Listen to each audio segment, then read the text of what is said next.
It's Hamburg, Germany. The year is 1669, and inside a small basement laboratory is alchemist Henning Brandt. Like all alchemists, Brandt was on quest for the philosopher's stone, a magical substance believed to have the ability to turn base metals into gold. And thinking he could find like and like, Brandt turned to a readily available golden substance, urine. And so he collected and boiled down gallons of urine until fumes began to develop. And alongside them, a white waxy substance formed which glowed so bright it lit up his entire laboratory. Brandt had just discovered the life-giving element phosphorus. But of this he had no idea. Thinking he had finally succeeded, he kept his discovery a secret until he ran out of money. And people were fascinated by phosphorus, but it remained a rather expensive commodity since no one was willing to do what Brandt did. Luckily, 100 years later, a new method was found which extracted phosphorus from things like deer antler and later bone ash. In fact, phosphorus constitutes a significant proportion of our bone and is even found within our DNA.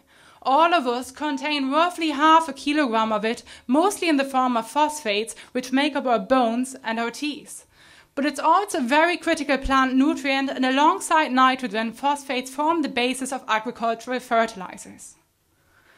Decades after the deer antler method then, phosphate rock, a mineral containing phosphorus, was discovered which has been harvested ever since at increasing rates for agricultural purposes.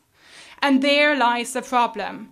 Currently, this essentially non-renewable resource, our major source of phosphorus, is depleting quickly.